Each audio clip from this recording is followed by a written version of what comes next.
High, good morning. আবারও চলে এসেছি আরও একটা ব্লগ নিয়ে তোমাদের সাথে শেয়ার করার জন্য। এখন বাজে সকাল 6:30। তো আমি এখন যাচ্ছি বাবাকে বাস স্ট্যান্ড অব্দি দিতে।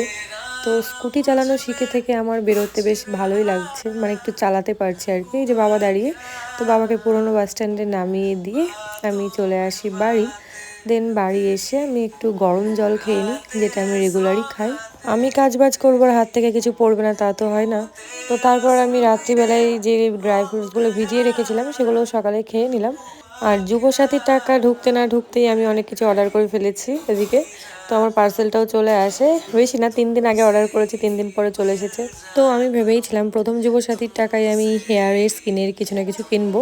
তো এখানে কিছু জিনিস আছে এখনও বাকি আছে, মানে এখনও আসতে, অর্ডার দিয়েছি। তা তোমরা কারা যুবসাথী পেলে কমেন্ট করে জানাও। তো এখানে আছে অয়েল, শ্যাম্পু আর কন্ডিশনার। এই কোম্পানির জিনিসগুলো আমি ফার্স্ট টাইম ইউজ করছি, এর আগে অন্য ইউজ করতাম।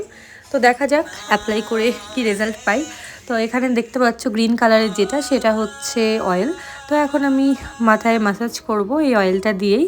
তো 2 ঘন্টা কি 2.5 ঘন্টা মতো রাখবো, কারণ পরানো আছে। পরানোর পরে স্নান টান করবো। তো এবার আমি আমন্ডগুলো ভিজিয়ে রেখেছিলাম রাতেই, সেইগুলোই খেয়ে নেব। দেন চলে আসে সবাই পড়তে, ওদেরকে পড়িয়ে নিই। তো পড়ানো শেষে চলে যাই আমি স্নান করতে। তো আমার স্নান কমপ্লিট, রেডি হয়ে নিয়েছি। এখন মাথা আঁচড়াবো, ছাতু খাবো, দেন যাবো পড়াতে। শখের বয়সে যদি সেই জিনিসটাই কিনতে না পারা যায়, তাহলে সেই শখটা পরে পূর্ণ করতে একদমই ইচ্ছে করে না। সব শখেরই আলাদা আলাদা বয়স থাকে। তো ছোটোবেলায় যখন সাইকেল কেনার জন্য বায়না করতাম, তখন দেখতাম যে সবাই সাইকেল চড়ে বেড়াচ্ছে, আমারই নেই, এরকম একটা কিছু মনে হতো। তো স্বাভাবিক, ওটাই সবারই এটা হয়।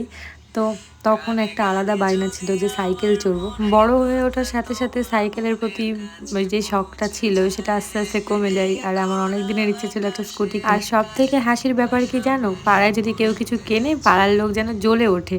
তবে এটা নতুন কিছু না, সব পাড়াতেই এরকম থাকে। নিজে তোমরা জিনিস কিনছো কিছু ব্যাপার, মানে কেউ কিছু বলতে পারবে না, আর বাকিরা কিনলেই তোমাদের প্রবলেম শুরু হয়। পাড়ার সবাই এটা মিন করছি না, যে কয়েকজন আছে হাতে গোনা তাদেরকে বলছি, তারা যদি ভিডিওটা দেখে তাহলেই বুঝতে পারবে। তো যাই হোক, আমার কাজের কথায় আসা যাক, আমার ব্লগে আসা যাক। দুপুরবেলায় খাওয়া দাওয়া করে ঘুমিয়ে বিকেলবেলায় দেখি দিদি চলে আসে। তো আমরা চলে গেছিলাম ওয়ার্কআউটে। তো আমরা এখন বেরিয়ে পড়েছি ব্ল্যাক বিউটিজ। টাটা। ওই যে চিনি বুড়ি ডাকে না, যাও। 3 দিন যাইনি, বেশি দিন আমরা মাঝে মাঝে পয়সায় কামড় লাগলে জিমে যাই, দিয়ে কদিন বন্ধ করে দিই, তারপরে আবার মাঝে মাঝে বন্ধ করে দিই। এটা কি তো আমরা এরকমই, লোকে ভাবতে পারে যে এরা কিরকম ভাই, রোজ যায় না, কি করবো, মুড হলে যাই। সংসার সামলে যেতে হয়। তো তোর সংসার আছে আলাদা। Yes, সংসার। ও না গেলে আমি যাই। ও টাকা দিয়ে ভর্তি হয়েছে, আমার জন্য যায় না। এত বড় স্যাক্রিফাইস বোনের জন্যই করতে পারে একমাত্র। অবশ্যই। এই যে আমাদের টোটো চলে এসেছে। আমি ওকে বললাম তুই যাওয়ার সময় টাকাটা দিয়ে আমি আশা দিয়ে আমার টাকা দিচ্ছি, আর ও সেই অটোমেটিক ঝামেলা। কি বলছিস বল? জিমে যাচ্ছ, যাও যাও, তারপরে বেশি লোক দেখানো করে বেশি ওভারওয়েট নিয়ে স্ট্রেংথ ট্রেনিং নেবে না। কারণ আমি আজকে একটা আর্টিকেল পড়লাম বাই ডক্টর, যে ভেতরে শিরা উপশিরাতে ব্লাড ক্লট হয়ে হেমারেজ হচ্ছে, তো মানে লাইফ রিস্ক হয়ে যেতে পারে। এই যে এখানে পুলিশ বসে বসে তো এই যে বলছি আমি, and be safe. Okay okay, thank you. আপনার এইগুলো শুনে আমাদের খুব ভালো লাগলো। আমি নিজে আজকে দেখেছি, কারণ আমি আজকে ভাবছিলাম যে বেশি ওয়েট নিলেই যে বেশি ওয়েট কমবে। দিস ইজ আর মানে ফুললি রং। খুবই সুন্দর। তো অনেকে টাইমিং বাড়াতে হবে, ঘাম হওয়ার 15 মিনিট পর, মানে ঘাম হয়ে গেছে মানে যে exercise is done, but not, this is not done. কারণ এরপরে তোমাকে আরও বেশি 15-20 মিনিট আরও কন্টিনিউ করতে হবে। So it's okay. বড় আইসে তুই ব্লগ করছিস, তুই কি কন্টেন্ট তো দেনা পারেগা। হ্যাঁ অবশ্যই অবশ্যই।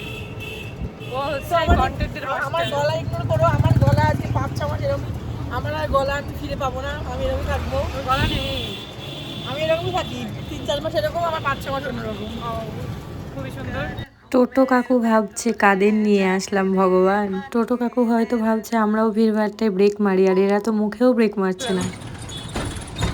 কালকে যেহেতু ঈদ, তাই আজকে একটু রমরমা হওয়া উচিত।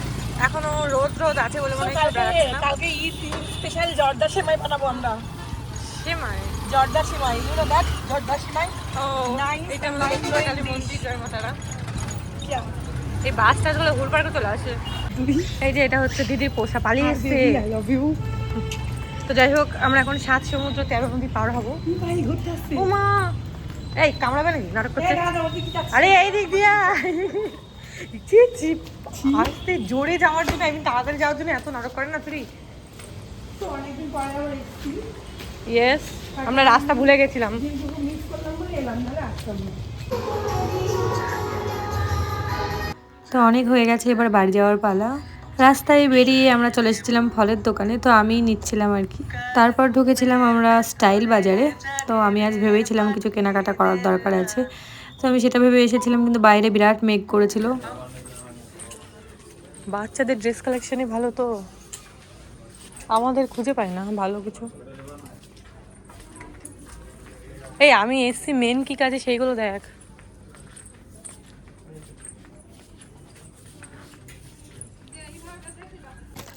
আমরা মেনলি এসেছি বোতল নেওয়ার জন্য সবার আগে। এখানে আছে বোতলের কালেকশন। হ্যাঁ, এটা নেবো না, বেশি তো অন্য অন্য দেখ, অন্য দেখ, খোঁজ খোঁজ। এটা রাখ যেখানে ছিল। আমার এই বোতলটা কি ভালো লাগছে। কাচের না না, আর নাই নাকি? কোথায় বুঝবো?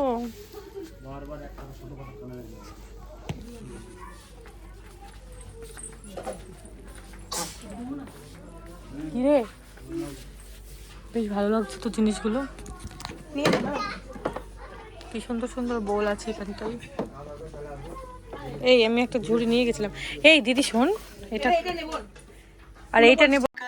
যেটা খুঁজছিলাম সেটা পাওয়া গেল না, তাই বোতল আর ঝুড়ি নিয়ে এখানে বিল করে চলে আসলাম বাড়ি। তো আমরা রাতে ডিনারটাও করে নিই। তো দুপুরবেলায় হয়তো সবাই কাজে থাকে, সেই জন্য সবাই একসাথে খেতে বসতে পারি না, কিন্তু রাতের বেলায় সবাই আমরা একসাথে খেতে বসি। তো আমরা এখন রাতের ডিনার করার জন্য বসে পড়েছি। আর এই যে বোতলটা আমি কিনেছি নিউ, সাদা বোতলে জল খাওয়া ভালো, তাই আমি সাদা বোতল কিনেছি। ঘুমে আমার চোখ লাল হয়ে গেছে অলরেডি। অনেক বকবক করে নিয়েছি, এবার একটু খাওয়া দাওয়াটা করি, তারপরে কথা হচ্ছে আবার। কি বলছো বলো ছোটটা? যেদিন কোনো বন্ধু নিমন্ত্রণ করবে, টাকার দরকার হবে, সেদিন ছোট মেয়ে আমার কাছে থাকে, দোয়েল আসবে টাকা নেওয়ার জন্য। হাত পাটি পিতে, বাবা আমার অমুক জায়গায় নিমন্ত্রণ আছে, 120 টাকা লাগবে, 120 টাকা দিও লাগবে তোমার। ঠিক আছে নিস, কাল তুমি পাশে ওকেই দাও, আমাকে দাও না। না তুমি ওকেই দিবা কেন? আমার কথা হচ্ছে তাই। হ্যাঁ মা খাটে, আর আমি এত গরিব, ইনকামই করি, টাকা থাকে না রে, ইএমআই দিতে দিতে জীবন শেষ। অলরেডি আমার খুব ঘুম চলে এসেছে গাইস। তো আজকের মতো চলো টাটা, গুড নাইট, সবাই ভালো থেকো।